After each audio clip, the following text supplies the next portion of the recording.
Assalamualaikum warahmatullahi wabarakatuh.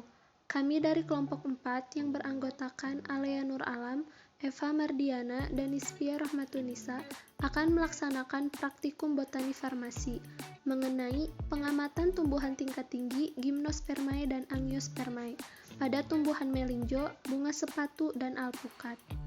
Yang pertama yaitu pada tumbuhan melinjo. Tumbuhan melinjo memiliki kingdom Plantae, subkingdom Viridiplantae, superdivisi Embryophyta, divisi Tracheophyta, kelas Gnethidae, ordo Epedrales, famili Gnetum L, nama spesies Gnetum gnemon L. Yang selanjutnya yaitu habitus. Habitus dari tanaman melinjo adalah lignosus atau tumbuhan batang berkayu, dan untuk jenis pohonnya yaitu arborescens. Untuk sistem perakaran pada tumbuhan melinjo adalah perakaran tunggang.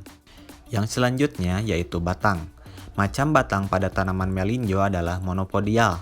Batang pokoknya terlihat jelas, lebih besar, dan lebih panjang pertumbuhannya daripada cabangnya. Untuk bentuk batangnya yaitu bulat atau teres. Yang selanjutnya yaitu daun. Pada daun terdapat beberapa bagian. Yang pertama yaitu upih daun. Melinjo termasuk daun yang tidak lengkap karena tidak mempunyai upih daun. Untuk tangkai daun yaitu silinder. Sisi atas agak pipih dan menebal pada pangkalnya. Tangkai halus, tidak bersisik atau mengkerut. Dan untuk letak daun, di bagian buku-buku terdapat dua daun yang saling berhadap-hadapan. Untuk bentuk daunnya yaitu memanjang atau oblongus.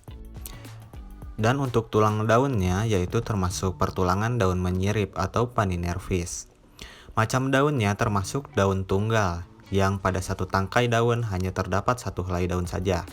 Dan untuk tepi daun, bagian tepi daun melinjo adalah merata atau integer. Yang selanjutnya yaitu strobilus. Strobilus jantan dan betina pada tanaman melinjo berada pada satu tangkai strobilus yang tumbuh di ketiak daun. Yang selanjutnya yaitu bunga.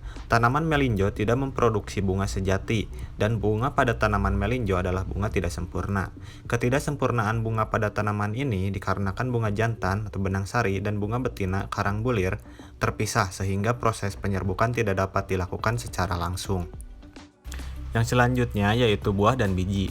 Tanaman melinjo tidak memproduksi atau menghasilkan buah sejati.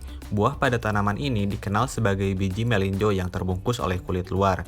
Macam biji pada melinjo merupakan biji terbuka atau gymnospermae. Disebut biji terbuka karena bijinya tidak diselimuti oleh daging buah. Melinjo memiliki beberapa manfaat, diantaranya seperti daun mudanya bisa dibuat untuk sayur, biji dibuat untuk emping, kulit kayu bisa dibuat untuk benang jala dan bahan kertas, daunnya juga bisa dibuat untuk obat busung lapar dan anemia, kemudian kandungan antioksidan jenis flavonoid berpotensi menstabilkan kadar gula dan darah, dan daun melinjo menurunkan kadar asam urat. Yang kedua, tanaman bunga sepatu memiliki klasifikasi dengan kingdom Plantae, divisi Magnoliophyta, kelas Magnoliopsida, ordo Malvales, famili Malvaceae, genus Hibiscus, spesies Hibiscus rosa sinensis L. Habitus dari tanaman bunga sepatu adalah lignosus atau bisa disebut juga dengan tumbuhan dengan batang berkayu. Sistem perakaran dari tanaman bunga sepatu ini adalah akar tunggang dengan warna kecoklatan. Kedalaman perakaran ini menembus tanah mencapai 45-60 cm bahkan lebih. Macam batang dari tanaman bunga sepatu adalah simpodial, yaitu batang pokok yang tidak dapat dibedakan dengan cabang. Bentuk batang dari tanaman bunga sepatu adalah bulat atau teres. Tanaman bunga sepatu merupakan tanaman berbunga banyak atau planta multiflora. Letak ovarium dari bunga sepatu ada di bawah kelopak bunga. Jumlah kelopaknya berjumlah 5 helai daun kelopak. Jumlah stamen atau benang sari berjumlah lebih dari 10. Jumlah stigma atau kepala putiknya yaitu berjumlah 5. Bagian daun tanaman bunga sepatu memiliki helaian daun yang disebut dengan lamina blade. Tangkai daunnya berbentuk bulat, letak daun terdapat dekat pangkal tangkai daun. Bentuk daun pada tanaman ini berbentuk bulat telur yang lebar atau bulat telur yang sempit, dan memiliki tulang daun yang menyirip. Daun tanaman bunga sepatu ini termasuk daun tunggal. Tepi daun pada tanaman ini memiliki tepi daun yang meruncing dan bergerigi. Pada tanaman bunga sepatu, tidak membentuk buah karena tidak terjadi penyerbukan. Hal ini terjadi karena serbuk sari yang relatif berat, sehingga sangat sulit terjadi penyerbukan. Adapun manfaat dari tanaman bunga sepatu ini, yang pertama untuk menurunkan tekanan darah, yang kedua membantu menurunkan kadar lemak darah, yang ketiga membantu menjaga kesehatan organ hati, yang keempat mengandung senyawa pencegah kanker, yang kelima melembabkan kulit wajah, dan lain-lain. Yang selanjutnya yaitu alpukat, nama jenis Kingdom Plantae, subkingdom Pirid Plantae, divisio Tracheophyta, subdivisi Spermatopitina, klasis Magnoliopsida, subklasis Magnoliidae, ordo Lauraceae, genus Parcea mil, spesies Parcea americana. Yang selanjutnya yaitu habitus. Habitus dari batang tanaman alpukat adalah lignosus atau tumbuhan batang berkayu yang termasuk ke dalam lignosus jenis pohon atau arborescens. Kemudian sistem perakaran. Sistem perakarannya adalah akar tunggang, yaitu akar lembaganya terus tumbuh menjadi akar pokok yang bercabang menjadi akar lebih kecil. Yang selanjutnya yaitu bagian batang. Macam batang. Macam batangnya adalah monopodial, yaitu batang pokoknya tampak jelas karena lebih besar dan lebih panjang daripada cabang-cabangnya. Untuk bentuk batangnya dari tanaman ini adalah bulat atau teres. Yang selanjutnya yaitu daun. Bagian daun, upih daun. Tidak ada karena hanya terdapat pada tumbuhan monokotil, sedangkan alpukat adalah tumbuhan dikotil. Dan untuk tangkai daun, bulat.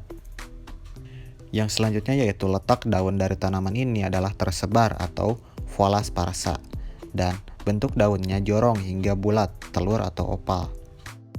Yang selanjutnya yaitu tulang daun. Tulang daunnya itu termasuk pertulangan daun menyirip atau paninervis. Berbentuk seperti bulu burung dengan satu urat daun tengah yang bercabang-cabang menjadi urat-urat daun lateral pada berbagai ketinggian.